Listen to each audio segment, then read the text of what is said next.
আসসালামু আলাইকুম প্রিয় দর্শক, আশা করি আপনারা আল্লাহর রহমতে ভালো আছেন। রহস্য ও রোমান্সে ভরা আমাদের এই পৃথিবী, তেমনই এক রহস্যের নাম বুক অফ ডেভিলস বা শয়তানের বই। আজ আমরা এটি নিয়ে আলোচনা করব। ইনশাআল্লাহ আমাদের সাথেই থাকবেন। আর ভিডিওর মাঝখানে আপনাকে এমন কিছু বলবো যা শুনে আপনি অবাক হয়ে যাবেন। চলুন শুরু করা যাক। জ্ঞানের আধার বই রহস্যের জট খুলে দেয়, সামনে নিয়ে আসে জানা অজানা তথ্য। তবে কোডেক্স গিগাস নামক বইটি কয়েক শতাব্দী ধরে বিশ্ববাসীকে রহস্যের মায়াজালে ডুবিয়ে রেখেছে। বইটি মধ্যযুগীয় বৃহত্তম পাণ্ডুলিপি হিসেবে পরিচিত। ল্যাটিন শব্দ কোডেক্স গিগাস অর্থ বিশাল আকারের বই। হ্যাঁ, আকারের দিক থেকেও এটি পৃথিবীর সব থেকে বড়তম বই। এটি 36.2 ইঞ্চি লম্বা, 19.7 ইঞ্চি চওড়া এবং 8.6 ইঞ্চি পুরু। 13 শতাব্দীর প্রথম অংশে হারম্যান নিকোলাস নামক এক সন্ন্যাসী কোডেক্স গিগাস লিখেছেন। তবে বইটি যে নামে সর্বাধিক পরিচিত তা শুনলে যে কেউ আটকে উঠবে। এর আরেক নাম শয়তানের বাইবেল। কি আছে বইটিতে? বইটি কি শয়তান লিখেছে? কি আছে এই বাইবেলে? ল্যাটিন ভাষায় পুরো ভালগেট বাইবেলের পাশাপাশি অনেক ঐতিহাসিক নথি অন্তর্ভুক্ত রয়েছে। এটি স্রষ্টার বিপক্ষতার পাশাপাশি বিভিন্ন রোগের চিকিৎসা পদ্ধতি বর্ণনা দেওয়া আছে বইটিতে। ভয়ঙ্কর রোগের অভিশাপ ও মুক্তি, আত্মাকে বশীকরণ ও লালন পালন করা, কালো জাদু সহ নানা মন্ত্র বিষয়ে সমাধান দেওয়া আছে। কিভাবে ডাইনি চেনা যায় তার বর্ণনা রয়েছে এখানে।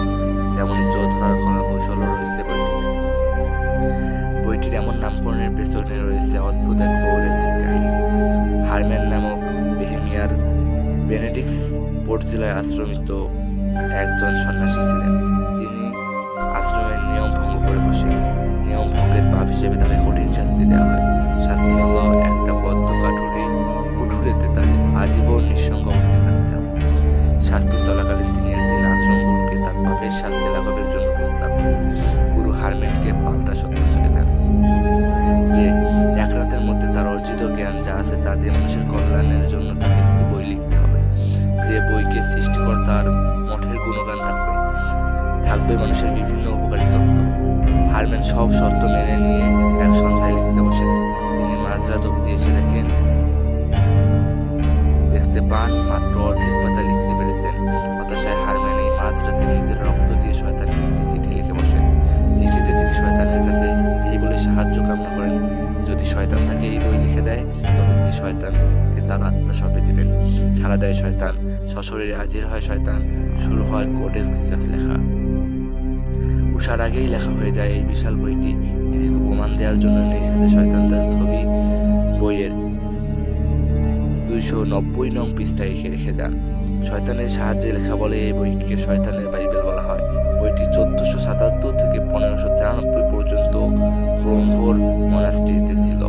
বইটির প্রতি মোহ থেকে সম্মানরূপ প্রয়োগের সন্ন্যাসীরা প্রয়োগ সম্রাট রুলফকে বইটি উপহার দেন।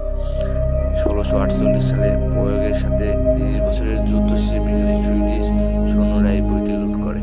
1648 সালে স্টকহোমের সুইডিশ রয়্যাল লাইব্রেরিতে নিয়ে যায় বইটি।